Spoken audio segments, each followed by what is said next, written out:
पूर्व विधायक राजा मान सिंह की भरतपुर में पुण्यतिथि मनाई गई। राजा मान सिंह सर्किल स्थित प्रतिमा पर पुष्पांजलि कार्यक्रम का आयोजन किया गया। सूरज सेना द्वारा पुष्पांजलि कार्यक्रम आयोजित किया गया। बड़ी संख्या में लोगों ने राजा मान सिंह की प्रतिमा पर पुष्प चढ़ाकर उन्हें भावभीनी श्रद्धांजलि अर्पित की। कार्यक्रम में वक्ताओं ने स्वर्गीय राजा मान सिंह की जीवनी पर विस्तार से प्रकाश डाला।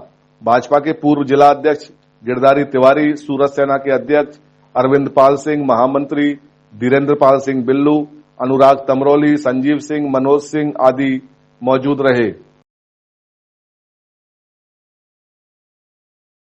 आज राजा मान सिंह की पुण्यतिथि है। राजा मान सिंह डीग में राजध्वज का अपमान होते हुए उस समय की कांग्रेस नीति सरकार मुख्यमंत्री शिवचरण माथुर ने पुलिस द्वारा उनका एनकाउंटर किया गया था। उनकी याद में आज स्मृति दिवस मना रहे हैं। और राजा मान सिंह लगातार चुनाव जीतते रहे, बड़े लोकप्रिय नेता थे। और जिस तरह नृशंस उनकी हत्या की गई, उस समय उनको मुख्यमंत्री के पद से जाना पड़ा। आज हमें राजा मान सिंह को याद कर रहे हैं। आज राजा मान सिंह जी की पुण्यतिथि है।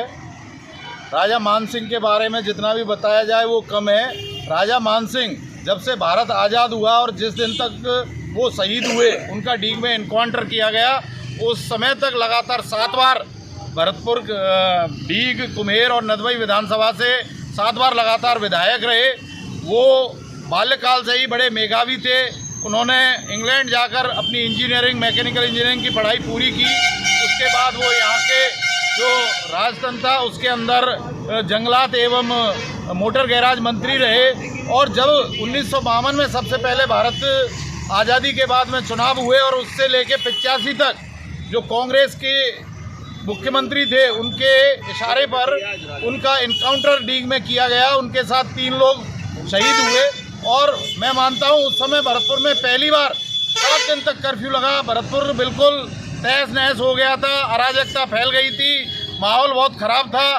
क्योंकि ऐसे जनप्रिय नेता जो लगातार 7 बार निर्दलीय विधायक रहे हों और उनकी इस तरीके से एक सरकार के इशारे पर हत्या कर दी जाए, ये एक बहुत बड़ी घटना थी। क्योंकि वो केवल राजा ही नहीं थे, अब थी जनप्रिय विधायक भी थे। लगातार 7 बार निर्दलीय जीतना कोई छोटी बात नहीं होती है। इसलिए मैं ये कहना चाहता हूँ कि जो ये पूर्ववर्ती सरकार थी, उसके मुख्यमंत्री, कांग्रेस के जो मुख्यमंत्री थे, उनको अपना इस्तीफा देना पड़ा। जब जाके यहाँ शांति हुई, पूर्वी राजस्थान से उस समय जहाँ कांग्रेस का वर्चस्व था वो पूर्ण रूप से भरतपुर में ख़त्म हुआ।